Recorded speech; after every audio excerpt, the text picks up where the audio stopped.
Hello friends, welcome to my YouTube channel. आज हम लोग सीटेट पेपर 2 के लिए एनसीईआरटी पुस्तक पर आधारित जो बायोलॉजी है उसको क्वेश्चन कंप्लीट करेंगे। और संपूर्ण साइंस की प्लेलिस्ट, संपूर्ण हिंदी, मैथ, सीडीपी सबकी प्लेलिस्ट आपको हमारे चैनल में मिल जाएगी। आप लोग देख सकते हैं। और अगर वीडियो अच्छा लगे तो चैनल को सब्सक्राइब करें, वीडियो को लाइक करें, कमेंट करें। चलिए देखते हैं। हम लोग यहाँ पे पहला पॉइंट दिया गया है। पहले देखो, हेडिंग यहाँ पर दी गई है, भोजन के रूप में पौधों के भाग और जंतु उत्पादन। अब जैसे कि पहला पॉइंट यहाँ पे दिया गया है, कुछ पौधों के 2 या 2 से अधिक भाग खाने योग्य होते हैं। उदाहरण के लिए सरसों के बीज से हमें तेल प्राप्त होता है एवं इसकी पत्तियों का उपयोग साग बनाने के लिए किया जाता है। पत्तियों का उपयोग किसके लिए किया जाता है? साग बनाने के लिए किया जाता है। और सरसों के बीज जो होते हैं उससे तेल का उत्पादन किया जाता है। अगला पॉइंट दिया गया है, मधुमक्खियाँ फूलों से मकरंद या फिर मीठे रस एकत्रित करती हैं और इसे छत्ते में भंडारित करती हैं।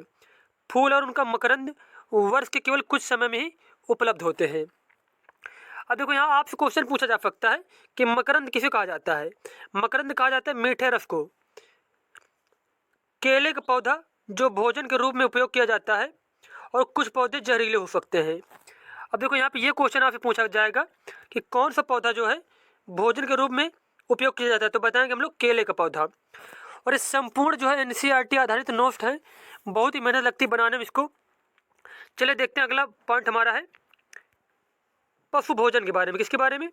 पशु भोजन के बारे में। अब यहाँ पे पहला पॉइंट दिया गया है, जो जंतु केवल पादप खाते हैं उन्हें शाकाहारी कहते हैं। जो जंतु केवल जंतुओं को खाते हैं उन्हें मांसाहारी कहते हैं। जो जंतु पादप तथा दूसरे प्राणी दोनों को ही खाते हैं उन्हें सर्वाहारी कहते हैं। उसके बाद अगला पॉइंट दिया गया है, अलग अलग खाद्य पदार्थ सामग्री के बारे में। जैसे कि प्रत्येक व्यंजन एक या एक से अधिक प्रकार की कच्ची सामग्री से बनता है जो हमें पादपों या जंतुओं से मिलते हैं। इस कच्ची सामग्री में हमारे शरीर के लिए कुछ आवश्यक घटक होते हैं। इन घटकों को हम पोषक तत्व कहते हैं। हमारे भोजन में मुख्य पोषक कार्बोहाइड्रेट, प्रोटीन, वसा, विटामिन तथा खनिज लवण है। अगला पॉइंट दिया गया है, हमारे भोजन में पाए जाने वाले मुख्य कार्बोहाइड्रेट मंड तथा शर्करा के रूप में होते हैं। कार्बोहाइड्रेट मुख्य रूप से हमारे शरीर को ऊर्जा प्रदान करते हैं। वसा से भी ऊर्जा मिलती है। अब देखो, यहाँ पे कई बार क्वेश्चन पूछा गया है कि सबसे ज़्यादा जो है ऊर्जा शरीर को कौन प्रदान करता है, तो आंसर हो जाएगा कार्बोहाइड्रेट प्रदान करते हैं। और फिर उसके बाद दूसरे नंबर पर अगर पूछा जाए तो बताएंगे वसा से फिर दूसरे नंबर में शरीर को ऊर्जा मिलती है। नेक्स्ट पॉइंट दिया गया है, कॉपर सल्फेट विलयन 100 मिलीलीटर जल में 2 ग्राम कॉपर सल्फेट घोलने से बन जाता है। 100 मिलीलीटर जल में 10 ग्राम कास्टिक सोडा घोलने समय अभिष्ट कास्टिक सोडा विलयन मिल जाएगा।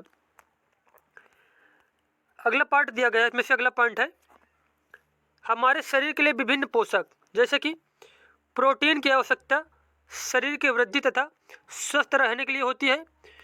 प्रोटीन युक्त भोजन को प्रायः शरीरवर्धक भोजन कहते हैं।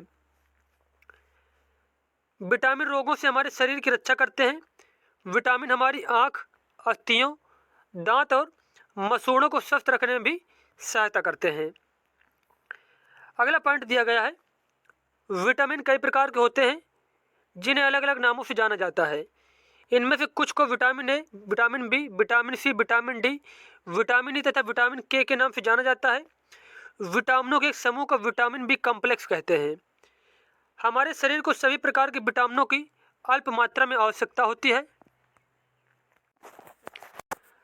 अगला पॉइंट दिया गया है, विटामिन ए हमारी त्वचा तथा आँखों को स्वस्थ रखता है। विटामिन सी बहुत से रोगों से लड़ने में हमारी मदद करता है। विटामिन डी हमारी अस्थियों और दांतों के लिए कैल्शियम का उपयोग करने में हमारे शरीर की सहायता करता है। अगला पॉइंट है, हमारा शरीर भी सूर्य के प्रकाश की उपस्थिति से विटामिन डी बनाता है। चावल में कार्बोहाइड्रेट की मात्रा दूसरे पोषकों से अधिक होती है। इस आधार पर हम यह कह सकते हैं कि चावल कार्बोहाइड्रेट समृद्ध भोजन है। पेपर में आपसे पूछ लिया जाए कि सबसे ज़्यादा कार्बोहाइड्रेट किस में पाया जाता है, तो आंसर हो जाएगा चावल में पाया जाता है। नेक्स्ट पॉइंट दिया गया है, इन पोषकों के अलावा हमारे शरीर को आहारी रेशों तथा जल की भी आवश्यकता होती है। आहारी रेशे रुक्षांश के नाम से जाने जाते हैं। आहारी रेशे किसके नाम से जाने जाते हैं? रुक्षांश के नाम से भी जाने जाते हैं। हमारे खाने में रुक्षांश की पूर्ति मुख्यतः पादप उत्पादों से होती है। रुक्षांश के मुख्य स्रोत साबुत खाद्यान्न, दाल, आलू, ताजे फल और सब्जियां हैं। उसके बाद नेक्स्ट पॉइंट दिया गया है संतुलित आहार के बारे में। कोई भी पोषक तत्व न आवश्यकता से अधिक हो और ना ही कम हो। हमारे आहार में पर्याप्त मात्रा में रुक्षांश तथा जल भी होना चाहिए। इस प्रकार के आहार को संतुलित आहार कहते हैं।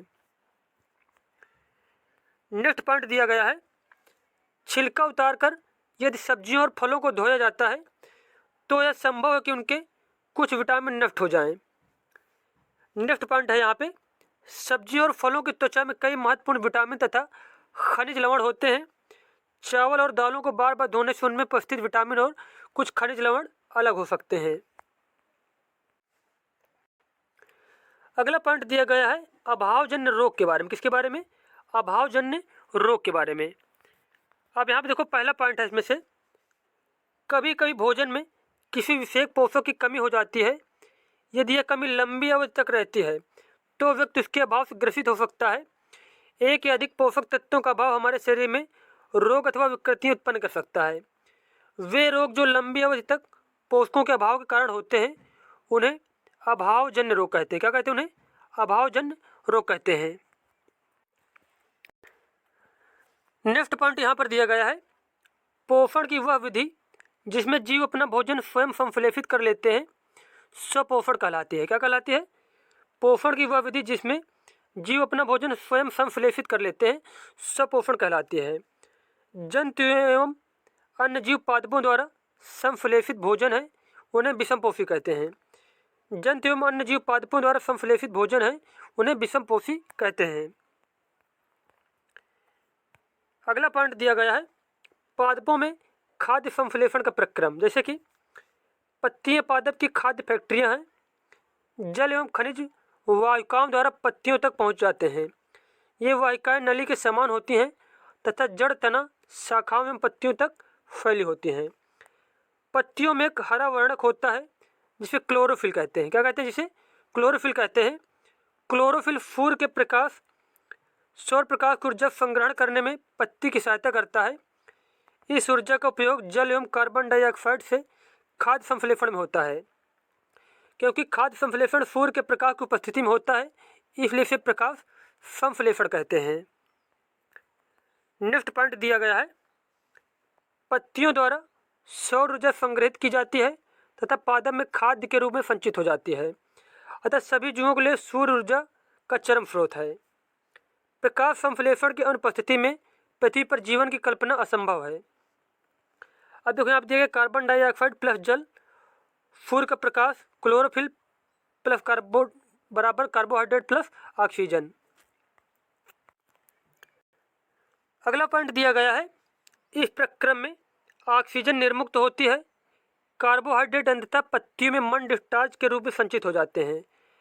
पत्ती में स्टार्च की उपस्थिति प्रकाश संश्लेषण प्रक्रम का संपन्न होना दर्शाता है। स्टार्च भी एक प्रकार का कार्बोहाइड्रेट है। अगला पॉइंट दिया गया है यहाँ पे पादपों में पोषण की अन्य विधियाँ। जैसे कि मनुष्य एवं अन्य प्राणियों की तरह ये पादप भी अपने पोषण के लिए अन्य पादपों द्वारा निर्मित खाद्य पर निर्भर होते हैं। वे विषमपोषी प्रणाली का उपयोग करते हैं। अमर बेल का पादप है, इसमें क्लोरोफिल नहीं होता है। ये अपना भोजन उस पादप से प्राप्त करते हैं जिस पर ये आरोहित होते हैं। जिस पर ये आरोहित होते हैं वह पादप परपोषी कहलाता है। क्योंकि अमर बेल जैसे पादप परपोषी को अमूल्य पोषकों से वांछित करते हैं, अतः इन्हें परजीवी कहते हैं।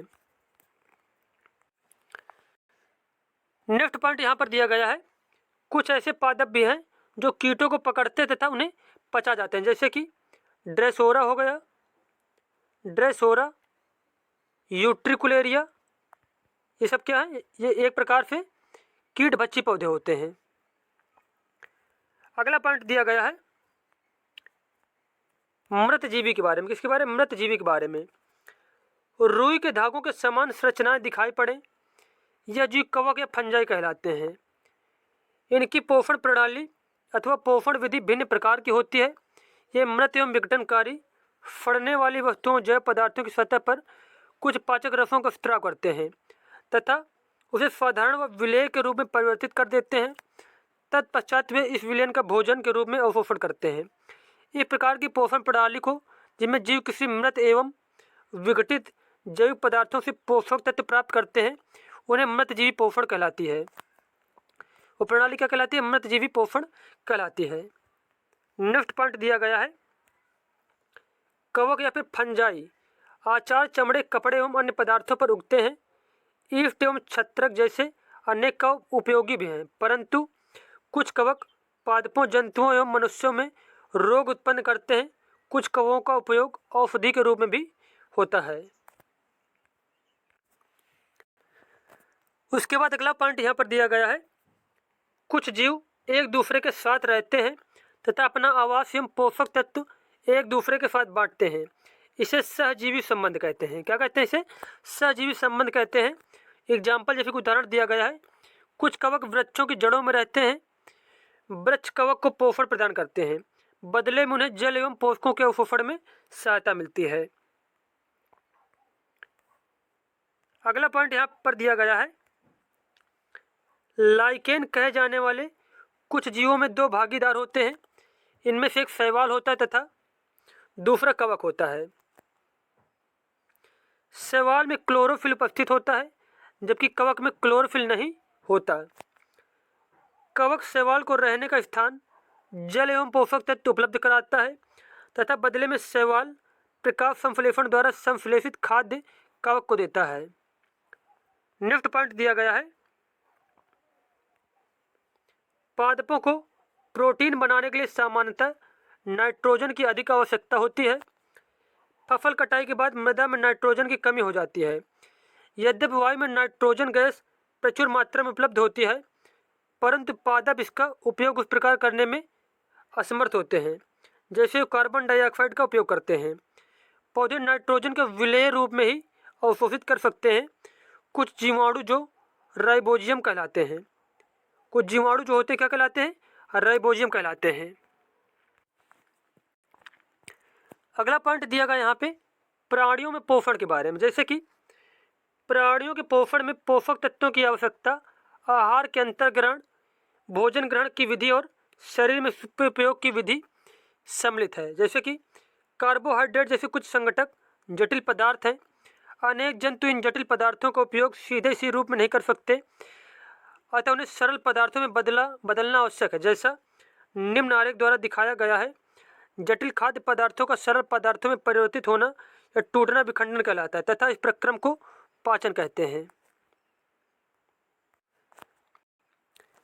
अब अगली हेडिंग दी गई है, मानव में पाचन। जैसे कि भोजन एक सतत नली से गुजरता है जो मुख गुहिका से प्रारंभ होकर गुदा तक जाती है।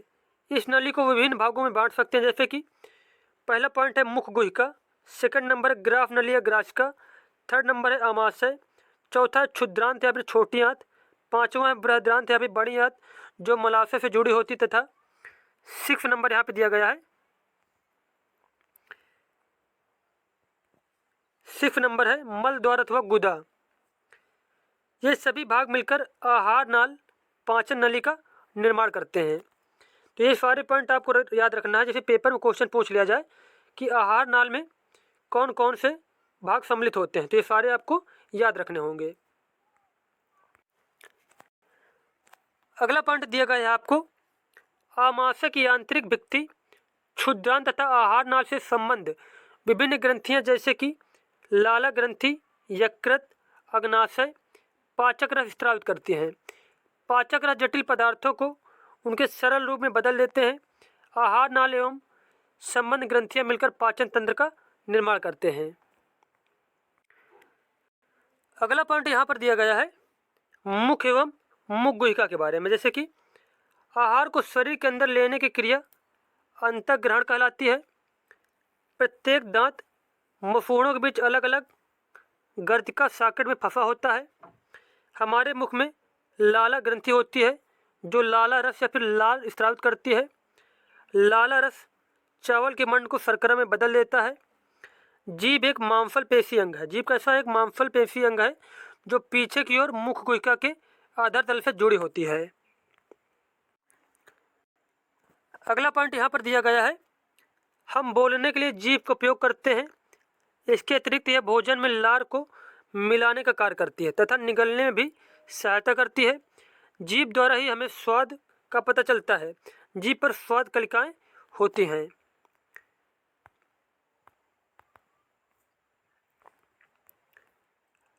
अगला पॉइंट दिया गया है यहाँ पे, हमारे दांतों का प्रथम सेट शैशव काल में निकलता है तथा लगभग 8 वर्ष की आयु तक ये सभी दांत गिर जाते हैं। इन्हें दूध के दांत कहते हैं। इन दांतों के स्थान पर दूसरे दांत निकलते हैं जिन्हें स्थायी दांत कहते हैं। सामान्य स्वस्थ व्यक्ति के स्थायी दांत पूरे जीवन भर बने रहते हैं, यद्यपि वृद्धावस्था में ये प्रायः गिरने लगते हैं। अगला पॉइंट यहाँ पर दिया गया है, भोजन नली या फिर ग्रसिका जिसे कहते हैं। ग्रसिका गले एवं वक्ष से होती हुई जाती है। ग्रसिका की भित्ति के संकुचन से भोजन नीचे की ओर सरकता जाता है। वास्तव में संपूर्ण आहार नाल संकुचित होती रहती है तथा यह गति भोजन को नीचे की ओर धकेलती रहती है। कभी कभी हमारा आमाशय खाए हुए भोजन को स्वीकार नहीं करता, फलस्वरूप वमन द्वार से बाहर निकाल दिया जाता है। वमन मतलब उल्टी के द्वार से बाहर निकाल दिया जाता है। भोजन के कण श्वास नली में प्रवेश कर जाते हैं तो हमें घुटन का अनुभव होता है तथा हिचकी आती है, खांसी उठती है। अगला पॉइंट यहाँ पर दिया गया है आमाशय के बारे में, जैसे कि आमाशय मोटी भित्ति वाली एक थैलीनुमा संरचना है। यह चपटा एवं जे की आकृति का होता है तथा आहार नाल का सबसे चौड़ा भाग है। यह एक और ग्रसिका ग्राफ नली से खाद्य प्राप्त करता है तथा दूसरी ओर क्षुद्रांत में खुलता है। नेक्स्ट पॉइंट दिया गया है, आमाशय का आंतरिक स्तर फ्लेशमल हाइड्रोक्लोरिक अम्ल तथा पाचक रस स्रावित करता है। फ्लेशमल आमाशय के आंतरिक स्तर को सुरक्षा प्रदान करता है। अम्ल अनेक ऐसे जीवाणुओं को नष्ट करता है जो भोजन के साथ वहाँ तक पहुँच जाते हैं। साथ ही यह माध्यम को अम्लीय बनाता है जिसे पाचक रसों को क्रिया करने में सहायता मिलती है। पाचक रस या फिर जठर रस प्रोटीन को सरल पदार्थों में विघटित कर देता है।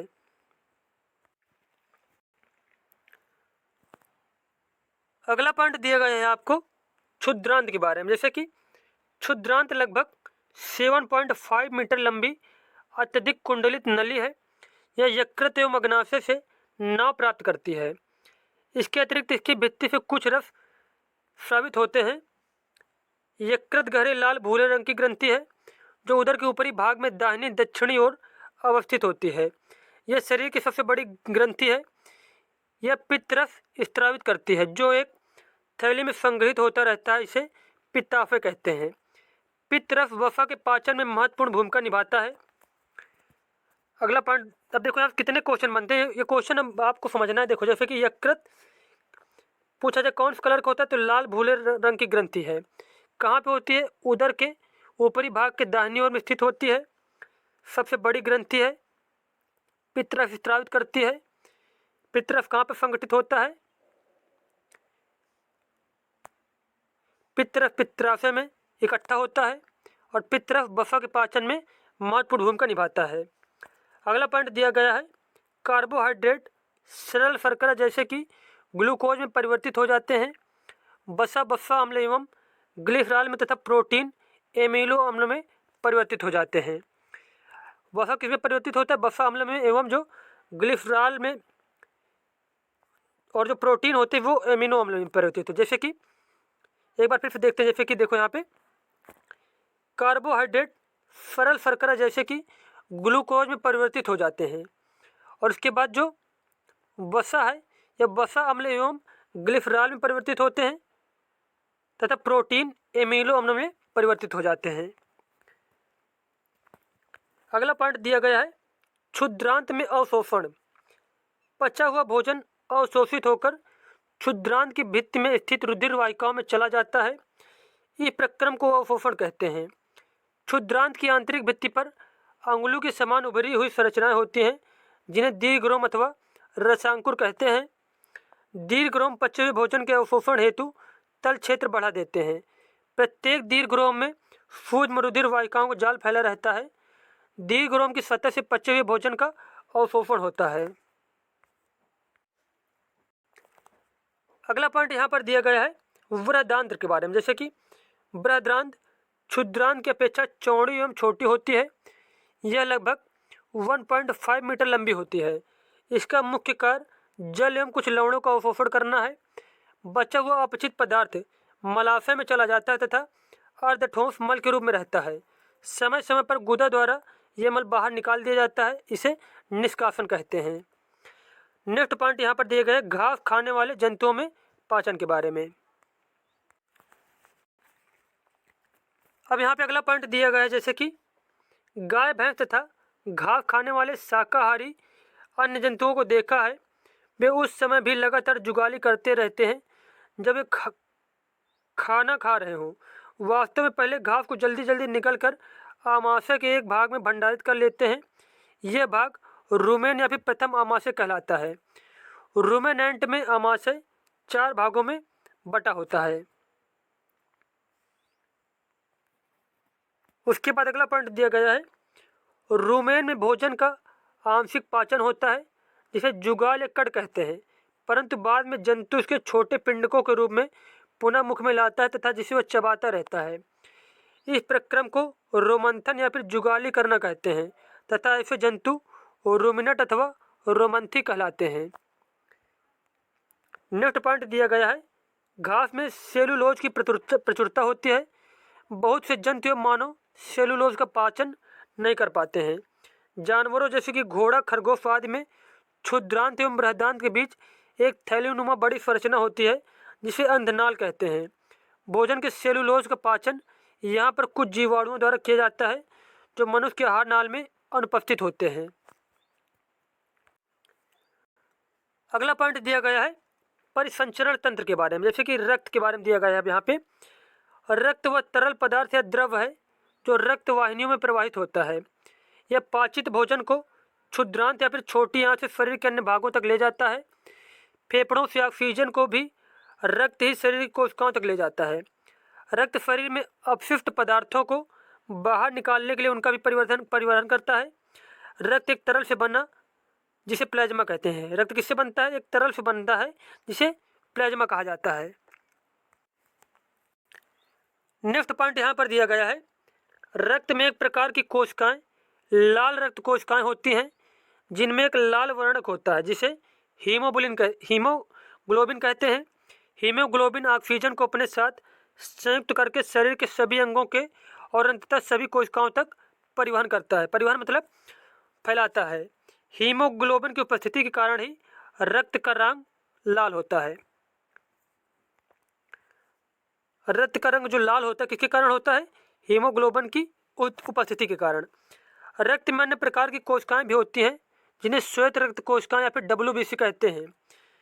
ये कोशिकाएं उन रोगाणुओं को नष्ट करती हैं जो हमारे शरीर में प्रवेश कर जाते हैं।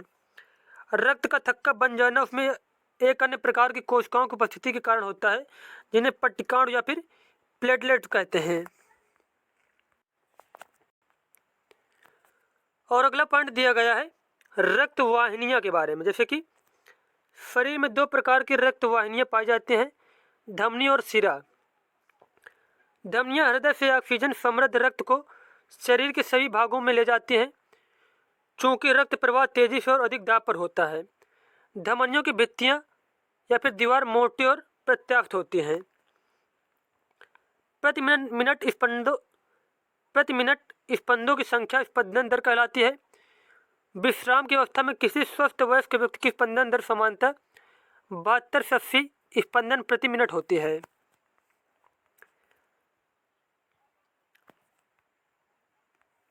अगला पॉइंट दिया गया है वे रक्त वाहिनियां जो कार्बन डाइऑक्साइड समृद्ध रक्त को शरीर के सभी भागों से वापस हृदय में ले जाती हैं, शिराएं कहलाती हैं। शिराओं की भित्तियां अपेक्षाकृत पतली होती हैं। शिराओं में ऐसे वाल्व होते हैं जो रक्त को केवल हृदय की ओर ही प्रवाहित होने देते हैं। अगला पॉइंट दिया गया है, धमनियां ने छोटी छोटी वाहिनियों में विभाजित होती दिखाई देती हैं। ऊतकों में पहुंचकर वे पुनः अत्यधिक पतली नलिकाओं में विभाजित हो जाती हैं, जिन्हें कोशिकाएं कहते हैं। कोशिकाएं पुनः मिलकर शिराओं को बनाती हैं, जो रक्त को हृदय में ले जाती हैं। अगला पॉइंट दिया गया है, फुफ्फुस धमनी। फुफ्फुस धमनी हृदय से रक्त को ले जाती है, इसलिए इसे शिरा नहीं बल्कि धमनी कहते हैं। ये कार्बन डाइऑक्साइड समृद्ध रक्त को फेफड़ों में ले जाती है और फुफ्फुस शिरा जो होता है ऑक्सीजन समृद्ध रक्त को फेफड़ों से हृदय में लाती है। अगला पॉइंट दिया गया है हृदय के बारे में, जैसे कि हृदय वह अंग है जो रक्त द्वारा पदार्थों के परिवहन के लिए पंप के रूप में कार्य करता है। यह निरंतर धड़कता रहता है। हृदय 4 कक्षों में बटा होता है। ऊपरी 2 कक्ष अनिल कहलाते हैं और निचले 2 कक्ष निलय कहलाते हैं। कक्षों के बीच के विभाजन दीवार ऑक्सीजन समृद्ध रक्त और कार्बन डाइऑक्साइड समृद्ध रक्त को परस्पर मिलने नहीं देती है।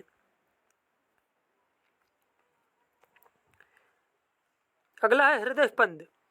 हृदय के कक्ष की भित्तियां पेशियों की बनी होती हैं। हृदय कक्ष की भित्तियों की दीवारें जो होती है किससे बनी होती है? पेशियों की बनी होती हैं। ये पेशियां लयबद्ध रूप से संकुचन और विश्रांति करती हैं। यह लयबद्ध संकुचन और उसके बाद होने वाली लयबद्ध विश्रांति दोनों मिलकर हृदय स्पंद या फिर हार्ट बीट कहलाता है। नेक्स्ट पॉइंट दिया गया, चिकित्सक आपके हृदय स्पंद को मापने के लिए स्टेथोस्कोप नामक यंत्र का उपयोग करते हैं। स्पंद मतलब जो हार्ट बीट होती है, दिल की धड़कन, उसको मापने के लिए स्टेथोस्कोप का यूज किया जाता है। नेक्स्ट पॉइंट दिया गया है मानव उत्सर्जन तंत्र। जैसे कि कोई वयस्क व्यक्ति सामान्यतः 24 घंटे में 1 से 1.8 लीटर मूत्र करता है।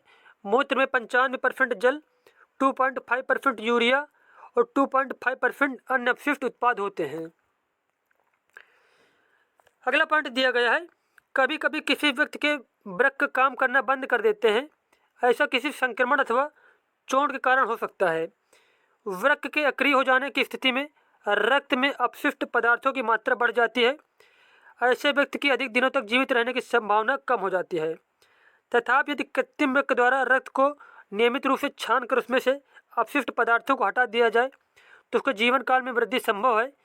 इस प्रकार रक्त के छनन की विधि को अपोहन या फिर डायलिसिस कहते हैं।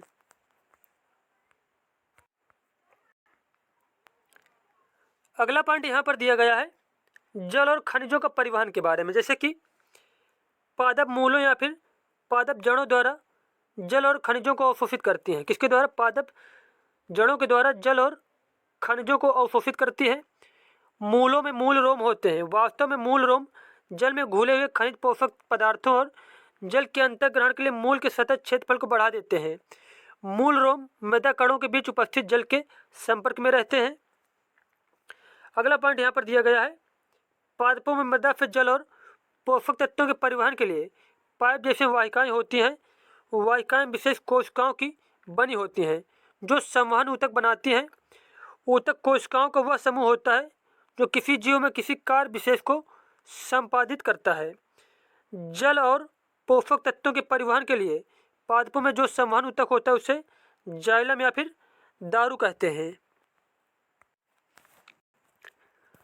अगला पॉइंट यहाँ पर दिया गया है जाइलम चैनलों का सतत जाल बनाता है जो मूलों को तने और शाखाओं के माध्यम से पत्तियों से जोड़ता है। इस प्रकार बना तंत्र पूरे पादप में जल का परिवहन करता है। पत्तियां भोजन का संश्लेषण करती हैं। भोजन को पादप के सभी भागों में ले जाया जाता है। यह कार्य संवहन ऊतक द्वारा किया जाता है जिसे फ्लोएम या फिर पोषवाह कहते हैं। अगला पॉइंट यहाँ पर दिया गया है शाक, झाड़ी एवं वृक्ष के बारे में। जैसे कि हम अधिकांश पौधों को 3 संवर्गों में वर्गीकृत कर सकते हैं। ये वर्ग हैं शाक, झाड़ी एवं वृक्ष। हरे एवं कोमल तले वाले पौधे शाक कहलाते हैं। ये सामान्यतः छोटे होते हैं और अक्सर इनमें कई शाखाएं नहीं होती। अगला पॉइंट दिया गया है कुछ पौधों में शाखाएं तने के आधार के समीप से निकलती हैं। तना कठोर होता है परंतु अधिक मोटा नहीं होता। इन्हें झाड़ी कहते हैं। अगला पॉइंट यहाँ पर दिया गया है, कुछ पौधे बहुत ऊंचे होते हैं तथा इनके सुदृढ़ एवं गहरे होते हैं। सुदृढ़ मतलब मजबूत एवं गहरे होते हैं। इनमें शाखाएं भूमि से अधिक ऊंचाई पर तने के ऊपरी भाग से निकलती हैं। इन्हें वृक्ष कहते हैं। कमजोर तने वाले पौधे सीधे खड़े नहीं हो सकते और ये भूमि पर फैल जाते हैं। इन्हें विषपी लता कहते हैं। जबकि कुछ पौधों में सहायता से ऊपर चढ़ जाते हैं। ऐसे पौधे आरोही कहलाते हैं। ये शाक झाड़ी और पेड़ों से भिन्न है। अगला पॉइंट है तना के बारे में। जल तने में ऊपर की ओर चढ़ता है, अर्थात तना जल का संवहन करता है। लाल स्याही की भ्रांति जल में विलीन खनिज जल के साथ तने में ऊपर पहुंच जाते हैं। यहाँ देखो दिया गया है, जैसे कि लाल स्याही की भांति जल में विलीन खनिज जल के साथ तने में ऊपर पहुंच जाते हैं। अगला पॉइंट दिया गया है पत्ती के बारे में। पत्ती का वह भाग जिसके द्वारा वह तने से जुड़ी होती है पर्णवंत कहलाता है। पत्ती के चपटे हरे भाग को फलक कहते हैं।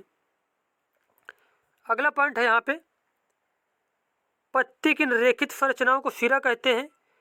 पत्ती के मध्य में एक मोटी सिरा दिखाई देती है, इसे मध्य सिरा कहते हैं। पत्तियों पर सिराओं द्वारा बनाए गए डिजाइन को सिरा विन्यास कहते हैं।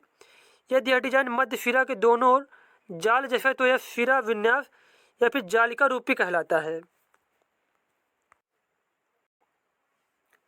अगला पॉइंट यहाँ पर दिया गया है, घास की पत्तियों में यह सिराएं एक दूसरे के समांतर हैं। ऐसे सिरा विन्यास को समांतर सिरा विन्यास कहते हैं। पत्तियां प्रकाश और हरे रंग के पदार्थ की उपस्थिति में अपना भोजन बनाती हैं।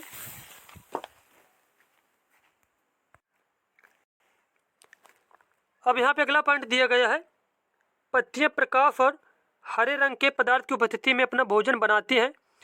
इस प्रक्रिया में जल एवं कार्बन डाइऑक्साइड का उपयोग करती हैं। इस प्रक्रम को प्रकाश संश्लेषण कहते हैं। इस प्रक्रम में ऑक्सीजन निष्कासित होती है। पत्तियों द्वारा संश्लेषित भोजन अंततः पौधों के विभिन्न भागों में मंडल के रूप में संग्रहित हो जाता है। मंडल या फिर मंड के रूप में संग्रहित हो जाता है। अगली हेडिंग यहाँ पर दी गई है जड़ के बारे में। किसके बारे में? जड़ के बारे में। अब यहाँ पे पहला पॉइंट आपको दिया गया है, मुख्य जड़ को मूसला जड़ कहते हैं तथा छोटी जड़ों को पार्श्व जड़ कहते हैं। जिन पौधों की जड़ें उनमें कोई मुख्य जड़ नहीं होती, सभी जड़ें एक समान दिखाई देते हैं, इन्हें झकड़ा जड़ अथवा रेशेदार जड़ कहते हैं। जड़ें मिट्टी से जल का अवशोषण करती हैं तथा तना जल एवं खनिजों को पत्तियों पौधों के अन्य भागों तक पहुंचाती हैं। पत्तियां भोजन संश्लेषित करती हैं। यह भोजन तने से होकर पौधों के विभिन्न भागों में संग्रहित हो जाता है।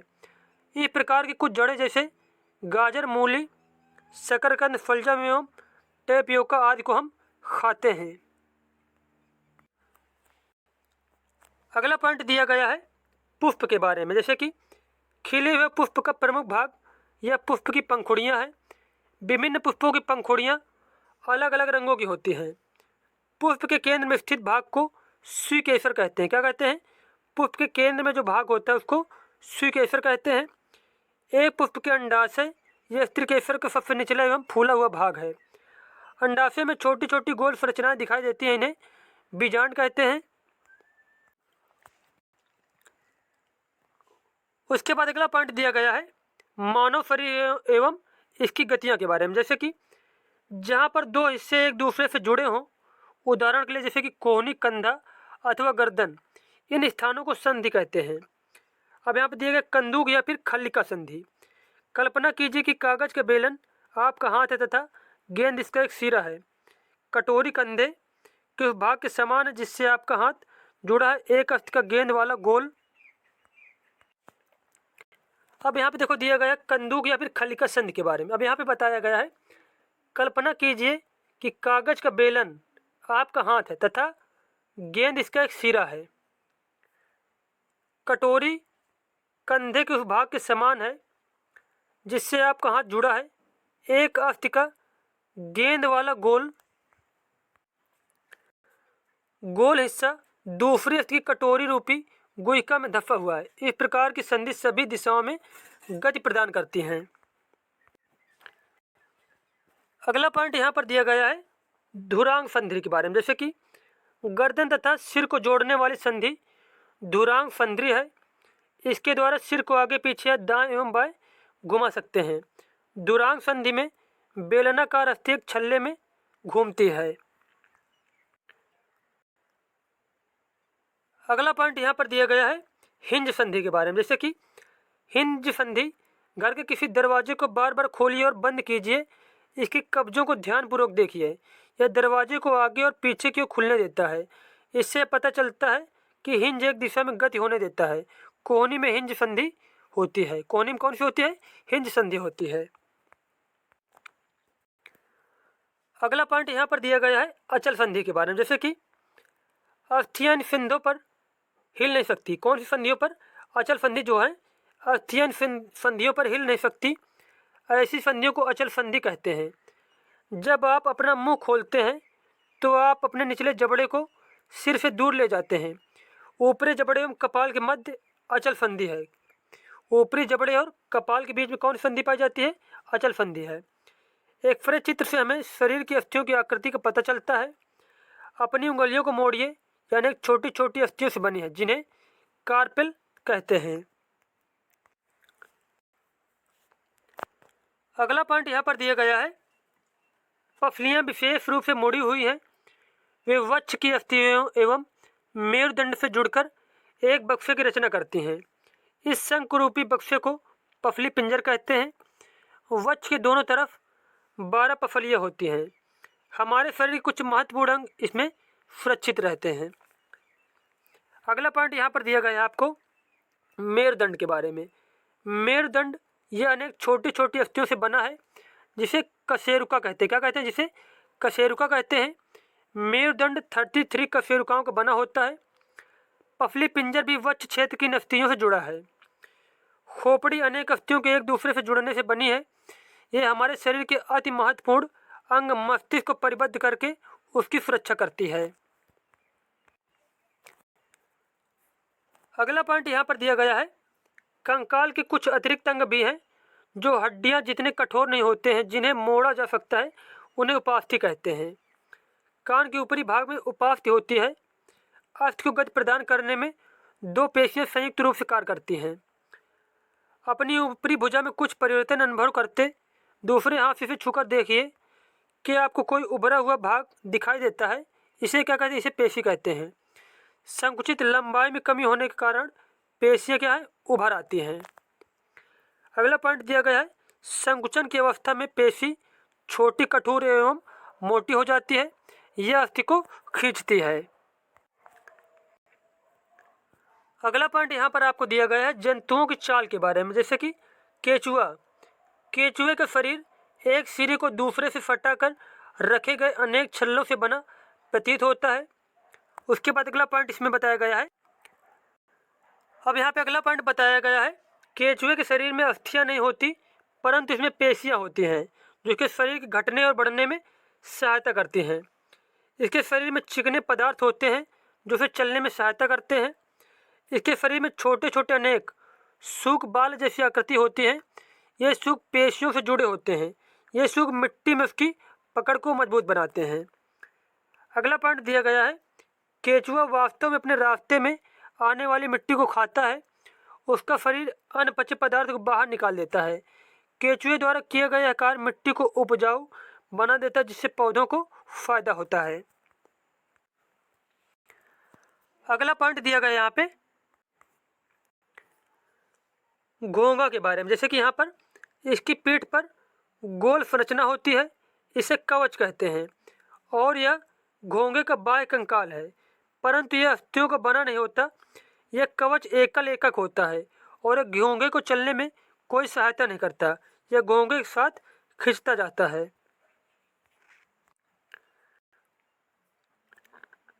उसके बाद अगला पॉइंट दिया गया यहाँ पे तिलचट्टा के बारे में, जैसे कि तिलचट्टा जमीन पर चलता है, दीवार पर चढ़ता है और वायु में उड़ता भी है। इनमें 3 जोड़ी पैर होते हैं। 3 जोड़ी पैर होते हैं जो चलने में सहायता करते हैं। इसका शरीर कठोर बाह्य कंकाल द्वारा ढका होता है। यह बाह्य कंकाल विभिन्न एककों की परस्पर संधियों द्वारा बनता है, जिसके कारण गति संभव हो पाती है। किसके कारण? विभिन्न एककों के परस्पर संधियों द्वारा बनता है, जिसके कारण गति संभव हो पाती है। अगला पॉइंट यहाँ पर दिया गया है, बच्च से 2 जोड़े पंख भी जुड़े होते हैं। अगले पैर सकरे और पिछले पैर चौड़े एवं बहुत पतले होते हैं। तिलचट्टे में विशिष्ट पेशियां होती हैं। पैर की पेशियां उन्हें चलने में सहायता करती हैं। वक्ष की पेशियां तिलचट्टे को उड़ने के समय उसके पैरों को गति देती हैं। और यहाँ पे हमारा जो साइंस का फर्स्ट पार्ट था वो कंप्लीट हो गया।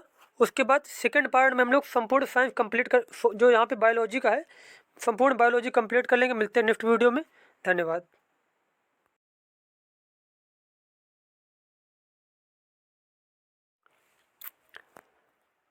Hello friends, welcome to my YouTube channel. आज हम लोग साइंस का पार्ट 2 कंप्लीट करेंगे, जिसमें से हम लोग संपूर्ण बायोलॉजी ख़त्म करेंगे आज।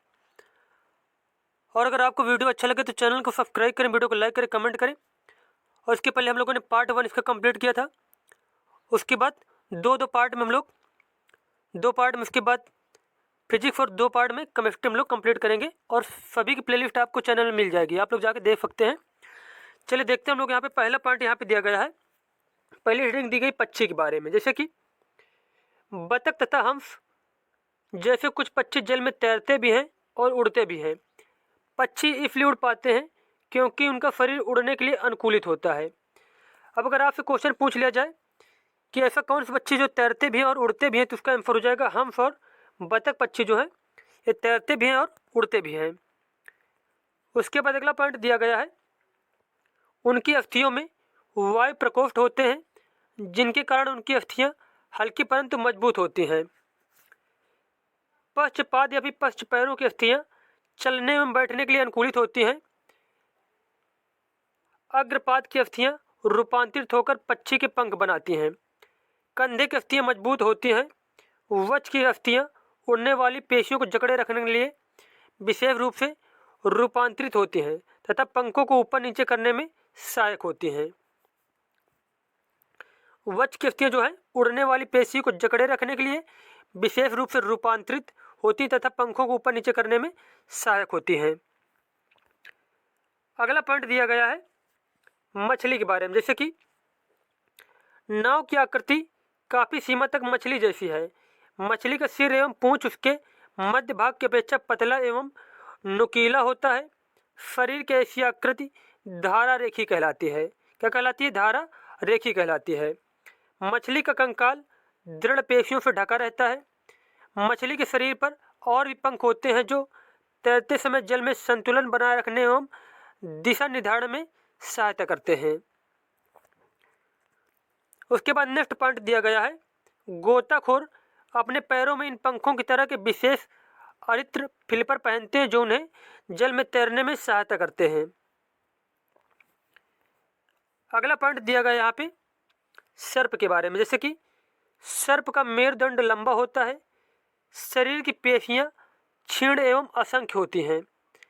वे परस्पर जुड़ी होती हैं, चाहे वह दूर ही क्यों न हो। पेशियां मेरुदंड, पसलियों एवं त्वचा को भी एक दूसरे से जोड़ती है। सर्प का शरीर अनेक वलय में मुड़ा होता है। इसी प्रकार सर्प का प्रत्येक वलय उसे आगे की ओर धकेलता है। इसका शरीर अनेक वलय बनाता है और प्रत्येक वलय आगे को धक्का देता है। इस कारण सर्प बहुत तेज गति से आगे की ओर चलता है, परंतु सरल रेखा में नहीं चलता है। क्या ऐसे चलता है? तिरछा मिर्छा। अगला पॉइंट यहाँ पर दिया गया है आवास एवं अनुकूलन के बारे में। किसके बारे में? आवास एवं अनुकूलन के बारे में। अब यहाँ पे पहला पॉइंट दिया गया आपको, समुद्र में जंतु तथा पौधे लवणीय जल या फिर खारे पानी में रहते हैं तथा श्वसन के लिए जल में विलेय वायु ऑक्सीजन का उपयोग करते हैं। उसके बाद सेकंड पॉइंट दिया गया है, ऊंट की शारीरिक संरचना उसे मरुस्थलीय परिस्थितियों में रहने योग्य बनाती है। ऊंट के पैर लंबे होते हैं, जिसके शरीर रेत की गर्मी से दूर रहता है। उनमें मूत्रोत्सर्जन की मात्रा बहुत कम होती है तथा मल शुष्क होता है। उन्हें पसीना भी नहीं आता क्योंकि शरीर से जल का नाश बहुत कम होता है, इसलिए जल के बिना भी वे अनेक दिनों तक रह सकते हैं। अगला पॉइंट दिया गया है, मछलियों का शरीर चिकने सल्कों से ढका होता है। ये सल्क मछली को सुरक्षा तो प्रदान करते हैं, साथ उन्हें जल में सुगम गति करने में भी सहायक हैं। मछली के गिल या फिर क्लोम होते हैं जो फिर जल में सांस लेने में सहायता करते हैं। अगला पॉइंट दिया गया है, जिन विशिष्ट संरचनाओं अथवा स्वभाव की उपस्थिति किसी पौधे अथवा जंतु को उसके परिवेश में रहने के योग्य बनाती है, अनुकूलन कहलाती है। क्या कहलाती है? अनुकूलन कहलाती है उस परिस्थिति को, या फिर उसे अनुकूलन कहते हैं। नेक्स्ट पॉइंट यहाँ पर दिया गया है, किसी सजीव का वह स्थान जिसमें वह रहता है उसका आवास कहलाता है। अपने भोजन, वायु, शरण स्थल एवं अन्य आवश्यकताओं के लिए जीव अपने आवास पर निर्भर रहता है। स्थल या फिर जमीन पर पाए जाने वाले पौधे एवं जंतुओं के आवास को स्थलीय आवास कहते हैं। वन, घास के मैदान, मरुस्थल, तटीय एवं पर्वतीय क्षेत्र स्थलीय आवास के कुछ उदाहरण हैं, जैसे कि जलाशय, दलदल, झील, नदियाँ, समुद्र, जहाँ पौधे एवं जंतु जल में रहते हैं उन्हें जलीय आवास कहते हैं। अगला पॉइंट दिया गया है, किसी आवास में पाए जाने वाले सभी जीव जैसे कि पौधे एवं जंतु उसके जैव घटक हैं। चट्टान, मिट्टी, वायु एवं जल जैसी अनेक निर्जीव वस्तुएं आवास के अजैव घटक हैं। सूर्य का प्रकाश एवं ऊष्मा भी परिवेश के अजैव घटक हैं। सजीव बहुत ठंडे और बहुत ऊष्म परिवेश में भी पाए जाते हैं।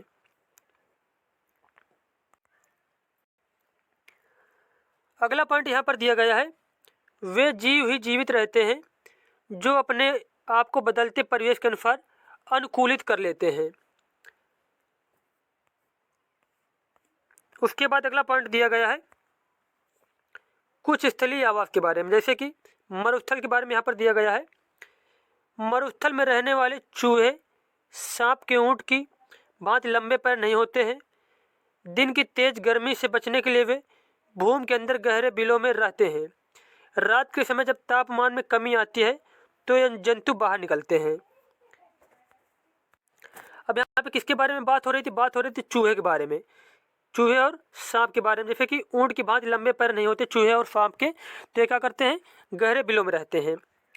उसके बाद अगला पॉइंट दिया गया यहाँ पर मरुस्थलीय पौधों के बारे में, जैसे कि मरुस्थलीय पौधे वाष्पोत्सर्जन द्वारा जल की बहुत कम मात्रा निष्कासित करते हैं।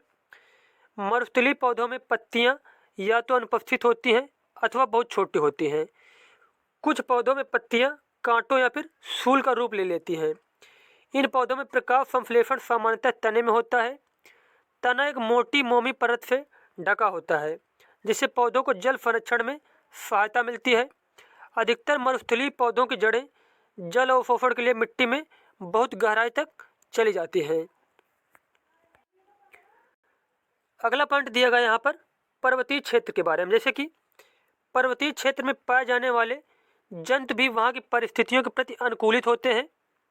शरीर को गर्म रखने के लिए याक का शरीर लंबे बालों से ढका होता है। पहाड़ी तेंदुए के शरीर पर फर होते हैं। पहाड़ी तेंदुए के शरीर पर फर होते हैं। यह बर्फ पर चलते समय उसके पैरों को ठंड से बचाता है। पहाड़ी बकरी के मजबूत खुर से ढालदार चट्टानों पर दौड़ने के लिए अनुकूलित बनाते हैं। अगली हेडिंग दी गई यहाँ पर कुछ जलीय आवास के बारे में, जैसे कि समुद्री आवास यहाँ पे कुछ दिए गए हैं। अब यहाँ पे पहला पॉइंट दिया गया है, बहुत से समुद्री जंतुओं का शरीर भी धारा रेखीय होता है जिससे वह जल में सुगमता से चल सकते हैं। स्क्विड एवं ऑक्टोपस जैसे कुछ समुद्री जंतुओं का शरीर आमतौर पर धारा रेखीय नहीं होता। अगला पॉइंट दिया गया है, डॉल्फिन एवं व्हेल जैसे कुछ जंतुओं में गिल नहीं होते। ये सिर पर स्थित नाभ द्वारा अथवा वात छिद्रों द्वारा सांस लेते हैं। ये जल में लंबे समय तक बिना सांस लिए रह सकते हैं। उसके बाद अगला पॉइंट यहाँ पर दिया गया है मृदा के बारे में, जैसे कि मृदा अनेक परतों की बनी होती है। मृदा में उपस्थित सड़े गले जैव पदार्थ ह्यूमस कहलाते हैं। पवन, जल और जलवायु की क्रिया से शैलों, चट्टानों के टूटने पर मृदा का निर्माण होता है। यह प्रक्रम अपक्षय कहलाता है। यह प्रक्रम क्या कहलाता है? अपक्षय कहलाता है। मृदा की विभिन्न परतों से गुजरती हुई ऊर्ध्वकाट मृदा परिच्छेदिका कहलाती है। प्रत्येक परत स्पर्श या फिर गठन, रंग, गहराई और रासायनिक संगठन में भिन्न होती है। ये परतें समस्तर स्थितियाँ कहलाती हैं। क्या कहलाती हैं? ये जो परतें हैं ये समस्तर स्थितियाँ कहलाती हैं।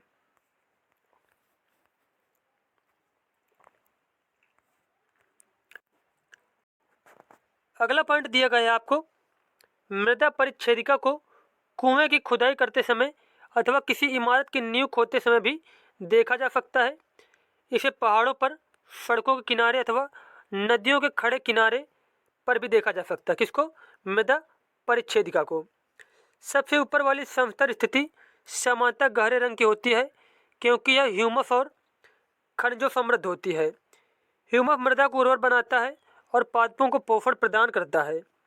यह परतें सामान्यतः मृदु संरचना और अधिक जल को धारण करने वाली होती हैं। इसे शीर्ष मृदा अथवा एक समस्तर स्थिति कहते हैं।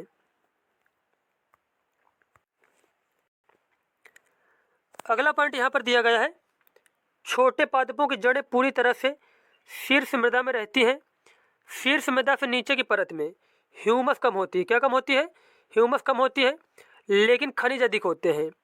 यह परत सामान्यतः अधिक कठोर और अधिक संहत या फिर घनी होती है और विसमतर स्थिति या फिर मध्य परत कहलाती है। अगला पॉइंट दिया गया है, तीसरी परत या फिर सी समस्तर स्थिति कहलाती है। जो तीसरी परत उसको सी समस्तर स्थिति या फिर तीसरी परत बोलते हैं, जो दरारों और विंदरों युक्त सेलों के छोटे ढेलों की बनी होती है। इस परत के नीचे आधार सेल होता है जो कठोर होता है और उसे फावड़े से खोदना कठिन होता है।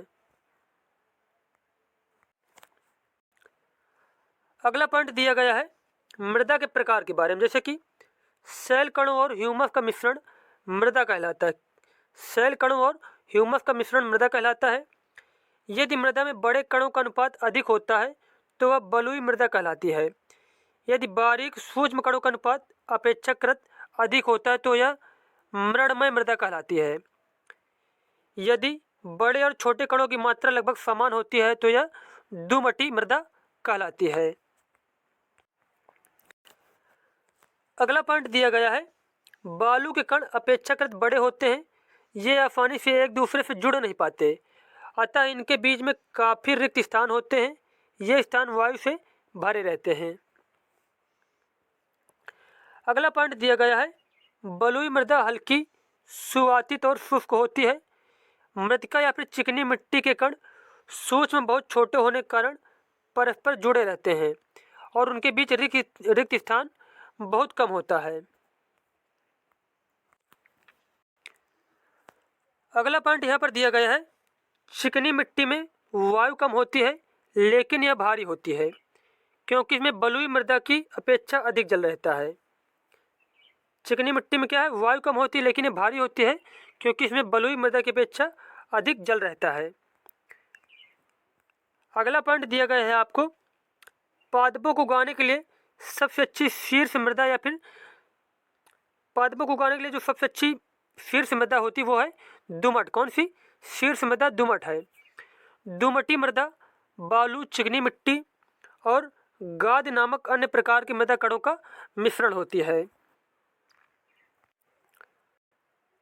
अगला पॉइंट आपको दिया गया है मृदा और फसलों के बारे में।